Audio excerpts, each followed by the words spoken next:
Welcome viewers. அது March மாதம் 24ஆம் தேதி 2026 சத்தீஸ்கர் மாநிலத்தில் இருக்கக்கூடிய ஒரு கிராமத்துல சுமார் 34 வயது நிரம்பிய ஒரு நபர் தன்னுடைய வீட்டில் இருக்கக்கூடிய ஆடுகளை காலையில 9:45 பக்கத்தில் இருக்கக்கூடிய காட்டுப்பகுதி கொண்டு போயிட்டு மேய்க்கலாம் அப்படின்னு அவர் ஓட்டிட்டு போறாரு. அது மாதிரி போன நபர் கொஞ்சம் கொஞ்சமா அடர்ந்த காட்டுப்பகுதியை நோக்கி தன்னுடைய ஆடுகளை மேய்ச்சிட்டே போறாரு.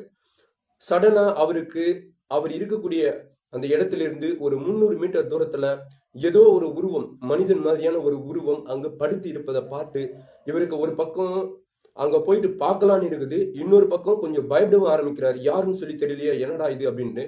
இருந்தாலும் டெய்லி அந்த பக்கம் தான் ஆடு ஓட்டிட்டு போறோம், அங்கதான் மேய்க்கிறோம், அங்கிருந்து ஆடு ஓட்டிட்டு வரோம், அது வந்து ஒரு அத்துப்படியான இடம் அப்படின்றதுனால என்னதான் இருக்குது போயிட்டு பார்க்கலாம் அப்படின்ற எண்ணத்துல அவரு கொஞ்சம் கொஞ்சமா அங்க அந்த ஒரு உருவம் இருக்குதுன்னு சொன்னீங்க இல்லையா, அதை நோக்கி இவர் நடந்து போறாரு. தன்னுடைய கையில ஒரு கம்பு ஒண்ணு எடுத்துட்டே போறாரு. எப்படி இருக்குமோ அப்படின்ற எண்ணத்துல பயந்துட்டே தன்னுடைய கம்பு எடுத்துட்டு போறாரு. அந்த உருவத்துக்கும் இவர் இருக்கக்கூடிய இடத்துக்கும் வெறும் 20 அடி தூரம் மட்டுமே இருக்கும்போது தன்னுடைய கம்பை கீழே போட்டு தன்னுடைய தோளில் மாட்டிக்கொண்டிருந்த அந்த தண்ணீர் பாட்டில கொண்டு போயிட்டு, ஐயோ ஏதோ ஒரு பெண்மணி வந்து படுத்துட்டு இருக்கிறாங்க, அவங்களுடைய உடம்புல ஒட்டு துணி கூட காணும், என்னாச்சுன்னு சொல்லி தெரியல அப்படின்ட்டு அவர் என்ன நினைச்சாரோ தன்னுடைய தோளில் மாட்டியிருந்த அந்த வாட்டர் கேன் இருக்கக்கூடிய தண்ணியை அந்த பெண்ணுடைய முகத்து மேல அடிக்கிறாரு. அதே மாதிரி அந்த அவங்களுடைய துணி எல்லாமே கீழே வந்து கலைஞ்சிருக்குது, அதெல்லாம் எடுத்து அவங்க மேல போட்டு, இப்போ நம்ம எவ்வளோ இவங்களை எழுப்பியும் எந்த விதமான ஒரு ரியாக்ஷனும் காட்டல அப்படின்னா இந்த பெண்மணி இறந்துட்டாங்க போல. அதோடு மட்டும் இல்லாம நேற்று மாலை 6 மணி வரைக்கும் நம்ம இங்கதான் வந்து ஆடு மேய்ச்சிட்டு இருந்தோம், நேற்று நைட்டு இரவு நேரத்துல தான் இங்கே என்னவோ நடந்திருக்குது அப்படின்ற எண்ணத்துல தன்னுடைய மொபைல் போன் எடுத்து உடனடியாக பக்கத்தில் இருக்கக்கூடிய போலீஸ் ஸ்டேஷனுக்கு கால் பண்றாரு. நான் இது மாதிரி ஆடு மேய்க்கலாம்னு சொல்லி வந்தேன், இந்த காட்டுப்பகுதியில ஒரு பெண் வந்து இறந்து கிடக்குறாங்க, அவங்களுடைய உடம்புல ஒட்டு துணி கூட இல்ல, அவங்களுடைய முகத்துல விந்தும் இருக்குது, அந்த விந்து அப்படின்றது சுமார் ஒரு 150 200 ml அளவுக்கு விந்து இருக்குது அப்படின்னா இந்த பெண்மணிங்க ஒருத்தர் மட்டும் இது மாதிரி சீரழிக்கல, ஒன்றிற்கு மேற்பட்ட நபர்கள் சீரழிச்சிருக்கிற வாய்ப்பு இருக்குது, நீங்க என்னன்னு சொல்லி வந்து பாருங்க அப்படின்ற மாதிரி அவர் சொல்ல, இதை கேட்ட போலீஸ் உடனடியா அந்த பெண்மணி இறந்து கிடக்கக்கூடிய அந்த காட்டுப்பகுதியை நோக்கி போறாங்க. போயிட்டு பார்த்தா அந்த பெண்மணி ஒரு அலங்கோல நிலையில் இருக்கிறாங்க. பெண்மணியுடைய பிறப்புறுப்பு அப்படியே பிளேடு போட்டு அறுத்திருக்கிறாங்க. அவங்களுடைய மர்ம உறுப்புகள் எல்லாமே வந்து பயங்கரமா சிராய்ப்புக்கு உட்பட்டு இருக்கிறாங்க. யாரோ அதை பிடிச்சி கடிச்சிருக்கிறாங்க. இது மாதிரிலாம் பார்த்து அப்படியே போலீஸை வந்து வெக்ஸ் செய்யறாங்க, என்னடா இப்படி பண்ணிருக்கிறாங்களே கம்னாட்டிங்க அப்படின்ட்டு. இது எல்லாத்த விட மீறி அந்த பெண்ணுடைய முகப்பகுதியில விந்து வந்து அப்படியே கட்டி காஞ்ச நிலையில் இருக்கு. இதெல்லாம் பார்த்து அப்படியே போலீஸுக்கு மனம் கலங்கி போகுது. என்னடா இந்த பெண்மணி என்னென்ன சித்திரவதைகளும் அனுபவிச்சவங்க என்னன்னு சொல்லி தெரியல, பட் இருந்தாலும் இவங்களை கொண்டு போயிட்டு நம்ம அட்டாப்சி பண்ணாதான் உண்மை நிலவரம் என்ன அப்படின்னு சொல்லி தெரியும் அப்படின்ற எண்ணத்துல காட்டுப்பகுதியில் உடம்புல மற்றும் முகத்தில் அவங்களுடைய பிறப்புறுப்பு போன்ற பகுதிகள் எல்லாமே விந்து இது எல்லாமே சேர்ந்திருந்து இறந்து கிடந்த அந்த பெண்மணிய அழுக்கா தூக்கி கொண்டு வந்து பக்கத்தில் இருக்கக்கூடிய மருத்துவமனையில கொடுக்குறாங்க, இவங்களை அட்டாப்சி பண்ணுங்க அப்படின்னு சொல்லி. அங்கு அட்டாப்சி பண்ண டாக்டர்கள் பல திடுக்கிடும் தகவல்களை எடுத்து சொல்றாங்க. என்ன சொல்றாங்க அப்படின்னா, இந்த பெண்மணி இறப்பதற்கு முன்பு யாரோ ஒரு நபரோடு விருப்பப்பட்டு உடலுறவு வச்சிருக்கிறாங்க. பிறகு என்ன ஆச்சு அப்படின்னு சொல்லி தெரியல, இந்த பெண்மணிய ஒன்றிற்கு மேற்பட்ட நபர்கள் ரேப் பண்ணியிருக்கிறாங்க.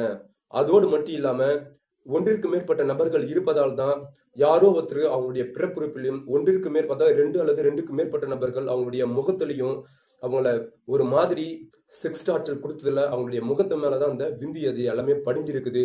நான் ஒண்ணு சொன்னேன், அந்த நபர் அதாவது அந்த ஆடு மேய்க்கக்கூடிய நபர் தன்னுடைய தோளில் இருந்த தண்ணி எடுத்து அவங்க மூஞ்சி மேல அடிச்சாங்கன்னு சொல்லி சொன்னேன் இல்லையா, அப்படி அடிச்சும் ஒரு சில அதாவது முகத்துல அங்கங்க புள்ளி புள்ளியா கொஞ்சம் ஒட்டின அந்த விந்து கலைஞ்சு போயும் அவனுடைய முகத்துல மட்டும் எடுத்தது சுமார் 150 200 ml விந்து அப்படின்னா அவங்க என்ன சொல்றாங்க அப்படின்னா, டாக்டர் கட்டாயம் 2ற்கு மேற்பட்ட நபர்கள் அல்லது 3 பேர் சேர்ந்துதான் இந்த பெண்மணி இது மாதிரி சீரழிச்சிருக்கணும். அதுவும் ஒரு முறை 2 முறை இல்ல, பல முறை இவங்களை வந்து ரேப் பண்ணிருக்கணும். அத்தனை முறை பண்ணாதான் இவ்வளவு விந்துக்கள் எல்லாமே சேரும் அப்படின்ற மாதிரியும், அதே மாதிரி இறப்பதற்கு முன்பு அவங்களுடைய பிறப்புறுப்பு யாரோ பிளேடால அறிஞ்சிருக்கிறாங்க. அதோடு மட்டும் இல்லாம அவங்களுடைய மர்ம உறுப்புகள் எல்லாமே வந்து கடிச்சு பயங்கரமான ஒரு சித்திரவதைக்கு ஆளாகி இருக்கிறாங்க அந்த பெண்மணி அப்படின்னு சொல்லி தெரிய வருது. இது எல்லாத்தையும் விட மீறி அந்த பெண்மணி இறப்பதற்கு முன்பு பயங்கரமா கத்தி கூச்சலிட்டு எப்படியாவது அங்கிருந்து நம்ம எஸ்கேப் ஆகணும் அப்படின்ற எண்ணத்துல பயங்கரமா கத்தி கூச்சலிட்டு இருக்கிறாங்க அப்படின்ற மாதிரியும், இது எல்லாமே பொருட்படுத்தாத அந்த படுபாவிகள் அந்த பெண்மணியினுடைய புடவையை அவங்களுடைய புடவையை எடுத்து அவங்களுடைய கழுத்துல போட்டு இறுக்கி பிடிச்சு அந்த பெண்மணி துடிக்க துடிக்க சாகடிச்சிருக்கிறாங்க அப்படின்ற விஷயமும் தெரிய வருது. இப்ப போலீஸ் என்ன பண்றாங்க அப்படின்னா அந்த சடலத்தை வச்சு இதற்கு முன்னாடி இங்க யாராவது காணாமல் போனதா பத்தி ஏதாவது விஷயம் இருக்குதா, யாராவது கேஸ் கொடுத்துருக்கலாம் அப்படின்னு சொல்லி பாக்குறாங்க. அது மாதிரி எதுவுமே இல்லவே இல்லை. உடனே இந்த பெண்மணியுடைய போட்டோ எடுத்து இந்த பெண்மணி இறந்துட்டாங்க, இவங்க வந்து இந்த பர்டிகுலர் காட்டு பகுதியில் தான் இறந்திருக்கிறாங்க அப்படின்ற மாதிரியும் ஒரு நியூஸ் வெளியே சொல்ல, இத போட்டோவை பார்த்த அந்த இறந்த பெண்மணியினுடைய பசங்க ஒரு 2 பேர் இருக்கிறாங்க. அவங்க அந்த பக்கத்தில் இருக்கக்கூடிய அந்த போலீஸ் ஸ்டேஷனுக்கு போய் தொடர்பு கொண்டு, இவங்க என்னுடைய அம்மா, எங்களுக்கு வந்து அப்பாவே கிடையாது, என்னுடைய அம்மா ஒரு விதவை அவங்க அப்படின்னு சொல்லி போயிட்டு தன்னுடைய அம்மாவை பார்த்து அந்த கோர நிலையை பார்த்து, நான் இதெல்லாம் உனக்கு வேணவே வேணான்னு சொல்லி சொன்னனே, நீங்க கேட்கவே இல்லையா அம்மா அப்படின்னு சொல்லி பயங்கரமா கத்தி அழுது, பிறகு தன்னுடைய தாயினுடைய சடலத்தை கொண்டு வந்து அவங்களுக்கு செய்ய வேண்டிய சடங்கு சம்பிரதாயம் இது எல்லாமே செய்து கொண்டு போயிட்டு அவங்கள நல்லடக்கமும் பண்றாங்க. இருந்தாலும் போலீஸுக்கு இந்த சம்பவத்தை பண்ணது யாரு அப்படின்னு சொல்லி கட்டாயம் கண்டுபிடிக்கணும் இல்லையா?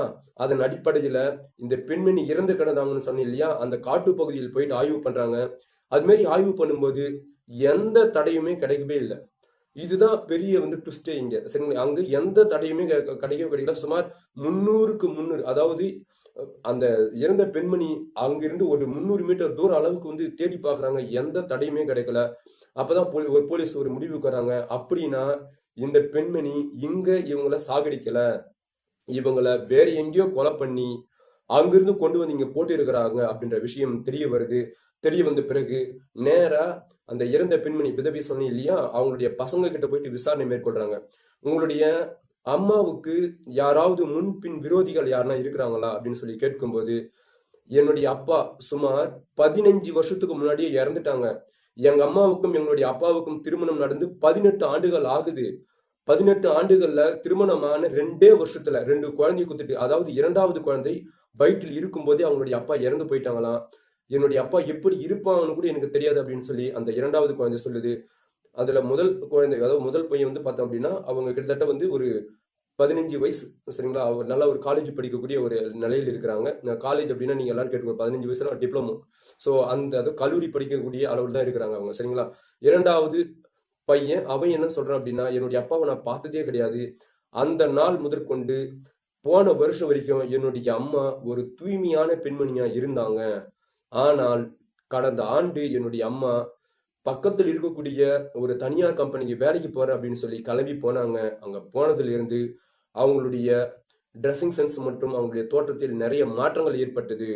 எனக்கு என்னவோ அந்த கம்பெனியில் வேலை செய்யக்கூடிய ஏதாவது ஒரு நபர்கள் என்னுடைய அம்மாவோடு தொடர்பில் இருந்தாங்கன்னா ஒருவேளை அவங்க தான் இந்த சம்பவத்தை செஞ்சிருக்கணும் அப்படின்னு சொல்லி 2வதா அந்த அப்பாவே பார்க்கணும்னு சொல்ற இல்லையா, அந்த பையன் வந்து போலீஸ் கிட்ட சொல்ல, இதை கேட்ட போலீஸ் இவங்க வேலை செய்யக்கூடிய அந்த கம்பெனிக்கே போறாங்க. இந்த பெண்மணி பற்றின தகவல் எல்லாம் விசாரிக்கும் போது அவங்க ஒரு விஷயம் தெரிய வருது. என்ன அப்படின்னா, இந்த பெண்மணி இந்த கம்பெனியில வேலை செய்யக்கூடிய எந்த நபரோடும் பழகவில்லை. அதற்கு மாறாக இந்த கம்பெனிக்கு ஆப்போசிட்ல ஒருத்த வந்து பேக்கரி கடை வச்சிருக்கிறான். அங்கு இருந்த வெறும் 19 வயது நிரம்பிய ஒரு பையனோடு இவங்களுக்கு தொடர்பு ஏற்பட்டு இருக்குது அப்படின்னு சொல்லி தெரிய வருது. இப்போ அந்த பேக்கரி எதிர்க்க, அந்த தனியார் கம்பெனிக்கு எதிர்க்க பேக்கரி கடைன்னு சொன்னீங்க இல்லையா, அங்க போயிட்டு பார்க்கும்போது இவங்க எப்படி சந்தேகப்பட்டாங்களோ அதன் அடிப்படையில் அந்த 19 வயது பையன் அங்கு காணாமல் போயிருக்கிறான் அப்படின்ற விஷயமும் தெரிய வருது. அப்படின்னா இந்த சம்பவத்தை பண்ணது அந்த பையனா தான் இருக்கும் அப்படின்ற எண்ணத்துல அந்த பையனை வந்து வலை வீசி தேடுறாங்க போலீஸ். அது மாதிரி தேடும் போது ஒரு இடத்துல அவன் ஒளிஞ்சு கிடக்கிறான். ஒளிந்து கிடந்த நபரை தூக்கி கொண்டு வந்து அவனை தூக்கி போட்டு மிதிக்கிறாங்க. மிதிச்ச மிதியில பல திடுக்கிடும் தகவல்கள் அவன் சொல்றான். அவன் என்ன சொல்றான் அப்படின்னு சொல்லி பாத்தீங்கன்னா, என்னுடைய பெயர் ஷர்மா, எனக்கு வந்து 19 வயசு ஆகுது. அவங்க இறந்தாங்க இல்லையா, அவங்களுடைய பெயர் வந்து ஒரு பெண் பேர். நீங்க ஏதாவது ஒரு பெண் பேர் வச்சு அவங்களுடைய பேர் நான் சொல்ல விரும்பல, சரிங்களா? அந்த பெண்மணி பக்கத்தில் இருக்கக்கூடிய ஒரு தனியார் கம்பெனிக்கு வேலைக்கு வந்திருந்தாங்க. முதல் முறையே என்னுடைய பேக்கரி கடைக்கு வந்திருந்தாங்க. வந்துட்டு ஏதோ ஒண்ணு கேட்டாங்க. அது மாதிரி கேட்கும்போது நான் என்ன சொன்னேன் அப்படின்னா, அவங்க 500 ரூபாய் நோட்டோ ஏதோ பெரிய அமௌண்ட் கொடுத்துருக்காங்க, அதுக்கு சேஞ்ச் இல்லை அப்படின்னு சொல்லிட்டேன் நானு. இருந்தாலும் பரவாயில்ல, நீங்க என்ன பண்றீங்க அப்படின்னா ஒரு 2 நாள் அல்லது நாளை மறுநாள் கழிச்சு கொண்டு வந்து பணத்தை கொடுங்க அப்படின்னு சொல்லி இவங்களுடைய நட்பு இப்படிதான் ஜென்ரேட் ஆச்சு. பிறகு அடிக்கடி என்னுடைய கடைக்கு வருவாங்க போவாங்க. நானும் ஏறக்குறைய அந்த பேக்கரியில் இருக்கக்கூடிய அந்த ஐட்டத்தெல்லாம் கொடுப்பேன். அதெல்லாம் அவங்க வாங்கி கொண்டு போவாங்க. இப்படியே பேசி பேசி என்ன ஆச்சு அப்படின்னா, அவங்களுடைய மொபைல் நம்பரும் என்னுடைய மொபைல் நம்பர் அவங்களுக்கும் அவங்களுடைய மொபைல் நம்பர் எனக்கும் கிடைச்சி போன் பேச ஆரம்பிச்சோம். இதுமாரி போன் பேச ஆரம்பித்ததிலிருந்து அவங்க என் கூட ரொம்ப நேரம் போன் பேசிட்டே இருப்பாங்க. வீடியோ கால், நைட் டைம்ல அவங்களுடைய பசங்க எல்லாம் தூங்கிட்ட பிறகு நிறைய முறை வீடியோ கால் பண்றது, இது எல்லாமே செஞ்சிருக்கிறாங்க. இதே மாதிரி இருந்த ஒரு நாள் அந்த பெண்மணி, நான் இன்னைக்கு வந்து கம்பெனிக்கு போல, நீ என்னை மீட் பண்ணும் அப்படின்னா என்னுடைய வீட்டுக்கு வா அப்படின்னு சொல்லி என்னை அழைச்சாங்க. ஒரு நாள் அவங்களுடைய வீட்டுக்கு நான் போயிருந்தேன். போன இடத்துல என்கிட்ட கொஞ்சம் கொஞ்சமா பேச்சு குடுத்தாங்க. பேச்சு குடுத்துட்டு இருக்கும்போதே, நான் வந்து ஒரு சில சிண்டல்கள்லாம் செஞ்சேன். அப்ப அவங்க என்ன சொல்றாங்க அப்படின்னா, "வேணாம், வேணாம் நீ கிளம்பி போயிடு" அப்படின்னு சொல்லிட்டாங்க. நான் இங்கிருந்து எதற்காக ஆசைப்பட்டு போனனோ, அன்று அது நடக்கவே இல்ல. நான் ஒரு மன வருத்தத்தோடு நான் கிளம்பி பேக்கரிக்கு வந்துட்டேன். வந்துட்டு திரும்ப அவங்ககிட்ட ஃபோன் பண்ணும்போது, என்னுடைய மொபைல் நம்பர பார்த்து ஃபோன் வந்து கட் பண்ணி விட்டாங்க. கட் பண்ணி விட்டதோடு, என்னுடைய ஃப்ரெண்ட்ஷிப்பே சுத்தமா கட் பண்ணணும் அப்படின்னு சொல்லி அவங்க நினைச்சிருந்தாங்க. இருந்தாலும், நான் அவங்க கிட்ட எப்படியாவது அவங்கள அடைஞ்சே தீரணும் அப்படின்ற ஒரு எண்ணத்துல, எவ்வளவோ விட்டு குடுத்து, அவங்கள என்னுடைய வயப்படுத்த அவங்களுக்கு நான் நெறைய ஹெல்ப் பண்ணியிருக்கிறேன். எனக்கு தேவையான காசு அவங்க குடுப்பாங்க. அவங்களுக்கு தேவையான காச நான் குடுப்பேன். அப்படின்ற மாரி சொல்றாங்க. இதுல யார் அதிகம் குடுக்குறது, யார் கம்மியா குடுக்குறது அப்படின்னா, அந்த இறந்த பெண்மணி வந்து சொந்தமா வீடு இருக்குது. ஒரு மாசத்துக்கு மட்டும் கிட்டத்தட்ட ரூ. 1,00,000 கிட்ட வீட்டு வாடகையே வாங்குவாங்களாம்.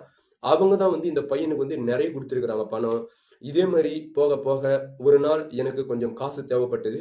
அப்போ நான் அந்த பெண்மணி கிட்ட கேட்கலான்னு சொல்லி போனேன். கேட்கும்போது அவங்க என்ன சொன்னாங்க அப்படின்னா, "நான் வீட்ல தனியா தான் இருக்கிறேன். கிளம்பி வீட்டுக்கு வா" அப்படின்னு சொல்லி சொன்னாங்க. நானும் கிளம்பி வீட்டாண்ட போனோம். அப்பொழுதுதான் நானும் அவங்களும் முதல் முதல் உடல் உறவில் ஈடுபட்டோம் அப்படின்னு சொல்லி சொல்றாங்க. பிறகு உடல் உறவில் ஈடுபட்ட பிறகு எனக்கு கொஞ்சம் காசு குடுத்தாங்க. அத கொண்டு வந்து என்னுடைய பேக்கரி இன்னும் நான் கொஞ்சம் டெவலப் பண்ணேன். இதே மாரி தான் எங்களுடைய ஃப்ரெண்ட்ஷிப் அப்படியே அதிகமாச்சு. இப்போ இந்த நபர் அடிக்கடி அவங்க வீட்டாண்ட போயிட்டு வர்றத பார்த்து, அவங்க வீட்டு அக்கம் பக்கத்துல இருக்கக்கூடிய நபர்கள் எல்லாம் அவங்களுடைய பசங்க கிட்ட சொன்னாங்க. அவங்களுடைய பசங்கள் சின்ன பசங்கலாம் கிடையாது. நல்லா பெரிய பெரிய பசங்க. அவங்க என்ன சொல்றாங்க அப்படின்னா, அந்த பெரிய பெரிய பசங்க அவங்களுடைய அதாவது இறந்த பெண்ணுடைய பசங்க, "அவன் யாரு? அவன் எதுக்கு அடிக்கடி நம்மளுடைய வீட்டாண்ட வரான்? இதெல்லாம் தேவையில்லாத வேலை. அதே மாதிரி நீ 2 பசங்களுக்கு அம்மா." பசங்க அப்படின்னா நாங்க இன்னும் சின்ன குழந்தைங்கலாம் கிடையாது. நாங்கலாம் 15, 16 வயசு ஆகக்கூடிய பெரிய பெரிய பசங்க நாங்க. "என்னத்துக்கு உன்னுடைய துணியில மாற்றம், உன்னுடைய ஆடை ட்ரெஸ்ஸிங் சென்ஸ் வேற மாரி மாறுது. மொபைல் ஃபோன் மற்றும் நெறைய விஷயங்கள் மாறி இருக்குது. இது எதுவுமே தேவையே இல்ல. நீ இதற்கு முன்னாடி எப்படி இருந்தியோ, அதே மாரி நார்மலாவே இரு. அதோடு மட்டும் இல்லாம, நீ வேலைக்கு போய் தான் சம்பாதிக்கணும் அப்படின்ற எந்த விதமான ஒரு ஆட்சேபனையும் கிடையவே கிடையாது. ஏன் அப்படின்னா, வீட்டு வாடகையே கிட்டத்தட்ட ஒரு மாசத்துக்கு ரூ. 1,00,000 கிட்ட வருது அப்படின்னு சொல்லி, அவங்களுடைய பசங்க, அவங்களுடைய அம்மாவ திட்ட, அவங்களுடைய அம்மா என்ன சொல்றாங்க அப்படின்னா, "எல்லாம் எனக்கு தெரியும். நீங்க எல்லாம் போயிட்டு உங்க வேலைய பாருங்க. எனக்கு என்ன பண்ணணும், எது செய்யணும், எது செய்யக்கூடாதுன்னு எனக்கு எல்லாம் தெரியும். எனக்கு யாரும் நீங்க அட்வைஸ் பண்ண வேணாம் அப்படின்னு சொல்லியிருக்கிறாங்க. இத கேட்ட அவங்களுடைய பசங்க, இவங்க எக்கேடு கட்டுனா போட்டும் அப்படின்னு சொல்லி, தன்னுடைய அம்மாவினுடைய நடவடிக்கை இவங்க தட்டி கேட்கறதே கிடையாது. இருந்தாலும், தன்னுடைய வீட்டாண்ட வரவே தானே இந்த பசங்கலாம் கேள்வி கேட்கறாங்க. ஆகையால இதற்கு பிறகு அவன நம்ம மீட் பண்ணணும் அப்படின்னா, இடத்த நம்ம மாத்தணும் அப்படின்னு சொல்லி, இவங்களுடைய வீட்டிலிருந்து சுமார் ஒரு 500 அல்லது 600 மீட்டர் தூரத்தில் இருக்கக்கூடிய பாழடைந்த ஒரு பங்களா மாதிரி இருக்கக்கூடிய ஒரு வீடு ஒண்ணு இருக்குது. அந்த இடத்தை இவங்க சூஸ் பண்றாங்க. எப்பொழுதெல்லாம் இவங்க 2 பேரும் ஒண்ணா இருக்கணும் அப்படின்னு சொல்லி ஆசைப்படுறாங்களோ, அப்பொழுதெல்லாம் அந்த பாழடைந்த அந்த வீட்டாண்ட போயிட்டு 2 பேரும் ஒண்ணா இருக்கிறது. முடிஞ்ச பிறகு கிளம்பி இவங்க வீட்டுக்கு வர்றது. இது மாரி இருக்க, ஒரு நாள் என்ன பண்றாங்க அப்படின்னா, அந்த 19 வயது பையன் அந்த சர்மா அப்படின்றவன், இந்த பெண்மணி அழைக்கிறாங்க. 2 பேரும் போயிட்டு அந்த பாழடைந்த பங்களாவுல உடலுறவு இருக்கிறாங்க. உடலுறவு முடிச்ச பிறகு, "உன்கிட்ட நான் ஒண்ணு கேட்கணும்" அப்படின்னு சொல்லி அந்த பையன் கேட்கறான். என்ன கேட்கறான் அப்படின்னா, "எனக்கு வந்து கிட்டத்தட்ட ஒரு 6லிருந்து 10 லட்சம் ரூபாய் வரைக்கும் காசு வேணும். எதற்காக அப்படின்னா, நான் வந்து ஒரு கார் வாங்க போறேன்" அப்படின்னு சொல்லி சொல்றான். ஆனா அப்போது அந்த இறந்த பெண்மணிக்கு தெரியாது. நாமள சாகடிச்சு அந்த கார்ல தான் எடுத்து போட்டு அந்த ஏற்கனவே சத்த இடத்திலிருந்து அந்த அடர்ந்த காட்டுப்பகுதி கொண்டு போயிட்டு தான் கொடுக்கக்கூடிய காசுல வாங்கின கார்ல தான் தன்னை கொண்டு போயிட்டு போட போறான் அப்படின்னு சொல்லி அந்த பெண்மணிக்கு தெரியவே தெரியாது. அதற்கு அவங்க என்ன சொல்றாங்க அப்படின்னா, இவ்வளோ ரிலேஷன்ஷிப் ஆயிட்டோம். தன்னுடைய உடம்பு முழுவதும் அவனுக்கு காட்டக்கூடிய அளவுக்கு நம்ம வந்துட்டோம். இதற்கு பிறகு என்ன இருக்குது அப்படின்னு சொல்லி அவனுக்கு ஒரு ரூ. 5,00,000 இருந்து ஒரு ரூ. 7,00,000 வரைக்கும் இருக்கக்கூடிய ஒரு கார் ஒண்ணு அவங்களே வந்து வாங்கி குடுக்குறாங்க.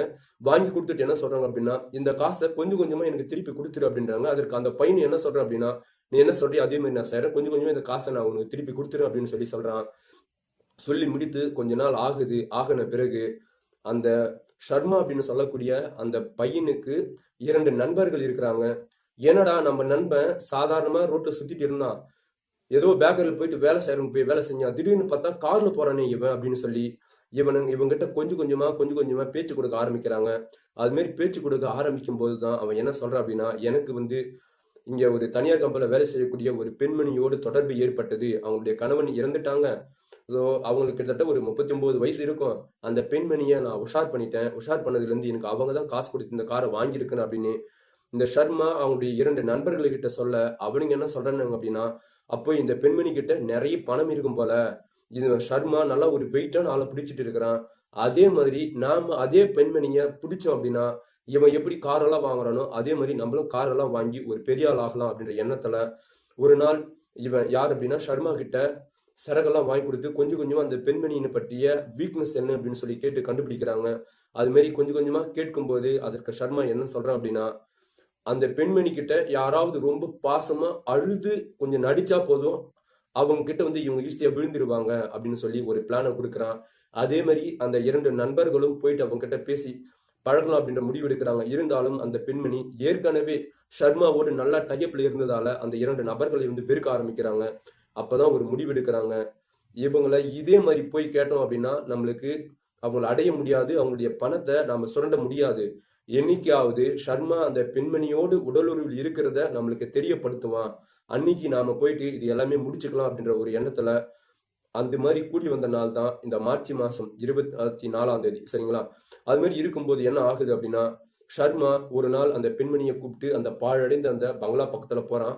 போயிட்டு உடலுறவில் இருக்கலாம். உடலுறவில் இருந்துட்டு ஒரு கொஞ்ச நேரத்திலேயே தன்னுடைய நண்பர்களுக்கு கால் பண்றான். நான் இந்த பர்டிகுலர் இடத்துல வந்திருக்கிறேன். என் கூட அந்த பெண்மணி இருக்கிறாங்க, அந்த விதவை பெண்மணி இருக்கிறாங்க. கிளம்பி வாங்கடா அப்படின்னு சொல்லி சொல்றான். இவன் சொன்னதுமே உடனே அவனுங்களும் கிளம்பி வந்துடுறாங்க. இவங்க இந்த பக்கம் திரும்பி ஷர்மா கிட்ட பேசிட்டே இருக்கும்போது பின்பக்கமா வந்த அவங்க, நீங்க வந்த காரியம் எல்லாம் முடிஞ்சுதா அப்படின்னு சொல்லி பேசிட்டே கிட்ட வராங்க. உடனே இப்படி திரும்பி அவங்க பாக்குறாங்க. பார்த்து என்னாச்சு, யார் இவங்கெல்லாம் அப்படின்னு சொல்லி கேட்கும்போது அதற்கு ஷம்மா சொல்றான், இவங்க 2 பேரும் என்னுடைய நண்பர்கள் தான். ஒழுங்கா என்னை என்னென்னலாம் பண்ணியோ அதே மாதிரி அவனையும் பண்ணு. அவனுங்களுக்கும் அந்த சந்தோஷத்தை கூடி இல்ல அப்படின்னா உன்னை இங்கேயே நான் சாகடிச்சிருவேன் அப்படின்னு சொல்லி சொல்றான். இருந்தாலும் அன்னத்திக்கு அந்த அந்த பெண்மணி சொல்றாங்கடா பாவி, நீ ரொம்ப நல்லவன்னு சொல்லி நான் நம்பிட்டு இருந்தேன். கடைசியில இது மாதிரி என்ன பண்ணிட்டியடா, நான் கொடுத்த காசெல்லாம் குர்ரா அப்படின்னு சொல்லி திருப்பி குர்ரா அப்படின்னு இவங்க கேட்க உடனே என்ன பண்றாங்க அப்படின்னா அந்த பின்னாடி இருந்த அந்த 2 நபர்களும் அந்த பெண்மையினுடைய மேல போட்டிருந்த அந்த படுவி பூச்சி இழுத்து அவங்கள நிர்வாணமா ஆக்குறாங்க. நிர்வாணம் ஆக்குறதோடு மட்டும் இல்லாம அந்த பெண்மணியை கை கால் இதெல்லாமே அழுத்தி கீழே படுக்க வைக்கிறாங்க. கீழே படுக்க வச்சு அவங்களுடைய கை கால்கள் 2த்தையும் கட்டுறாங்க. கட்டி முடிச்சு இவனுங்களும் துணியெல்லாம் ரிமூவ் பண்ணிட்டு அவங்க கூட வந்து பாத்தீங்க அப்படின்னா ஸோ முகத்துல மற்றும் அவங்களுடைய பிறப்புறுப்புல அப்படின்னு மாறி மாறி இவனுங்க அந்த பெண்மணிக்கு செக்ஸ் டார்ச்சர் கொடுக்க ஆரம்பிக்கிறானுங்க. இதுல சர்மாவும் உள்ள இன்வால்வ் ஆகிறான். அவனும் இதே மாதிரி செக்ஸ் டார்ச்சர் கொடுக்குறான். கொடுத்ததுல டேய் என்னால முடியலடா, தயவு செய்து விட்டுடா, நான்லாம் உனக்கு அம்மா மாதிரிடா, தயவு செய்து உன் வயசுல எனக்கு பசங்களே இருக்கிறாங்கடா, நான் சொல்றது கேள்றான் எவ்வளவோ கெஞ்சுறாங்க. ஆனா அவங்க எவ்வளவு கெஞ்சியும் இவனுங்களுடைய அந்த ஆசை அப்படின்றது விட்டு போகவே இல்லை.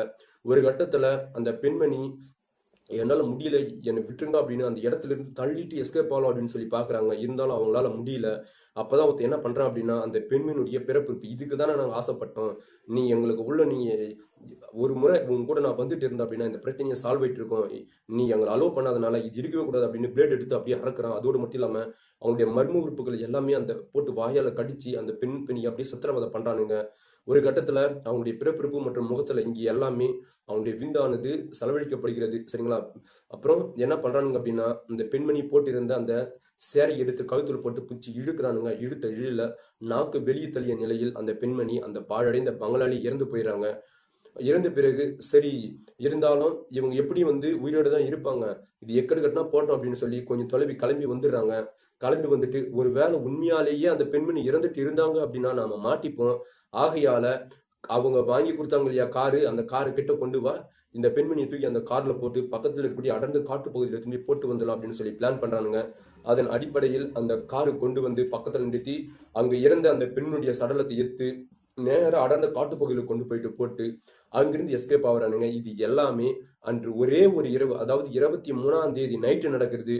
இவங்களுடைய உயிர் அப்படின்றது என்னத்துக்கு பிரியுது அப்படின்னா விடியற் காலை சுமார் 5:30 போல பிரியுது. கொஞ்சம் கொஞ்சமா பொழுது விடிகிற நேரத்துல தான் இவனுக்கு என்ன பண்ணிருக்கிறாங்க அப்படின்னா அந்த அடர்ந்த காட்டுப்பகுதியில் கொண்டு போய் போட்டு அவங்க எஸ்கேப் ஆயிருக்கிறாங்க. அங்க போட்டு வந்ததும் இவரு அந்த ஆடு மேய்க்கிற நபரு ஒரு 9:45 போல தன்னுடைய வீட்டுல இருந்து ஆடு மாடுகளை ஓட்டிட்டு போறாரு. ஆனா அந்த பெண்மணி இறந்து கிடந்த அந்த பெண்மணி அந்த சடலத்தை அங்க போறது கிட்டத்தட்ட ஒரு 11 மணி இருக்குது. ஆனா அவரு கண்டுபிடிக்கிறாரு. சோ இது வந்து பார்த்தோம் அப்படின்னா இன்னைக்கு காலையில தான் இந்த சம்பவம் நடந்திருக்கணும் அப்படின்ற மாதிரி அவரு வந்து கண்டுபிடிச்சு போலீஸ்க்கு இன்ஃபார்ம் பண்ணவே இது எல்லா தகவலும் தெரிய வருகிறது. நண்பர்களே, சோ இந்த விஷயத்தை பொறுத்த வரைக்கும் தன்னுடைய கணவன் இருந்து கிட்டத்தட்ட 15 ஆண்டுகள் அவங்க ஒரு சன்னியாசி மாதிரி தன்னுடைய பசங்களுக்காகவே அவங்க வாழ்ந்திருக்கிறாங்க. ஆனா அப்பேற்பட்ட பெண்மனுடைய மனதையும் ஒரு நபர் கரைத்து அவங்களோட இது மாதிரி தவறா இருந்து அவங்களுடைய உயிரையும் வாங்கியிருக்கிறான். பணத்துக்கு பணமும் வாங்கியிருக்கிறான், சுகத்துக்கு சுகமும் வாங்கியிருக்கிறான்.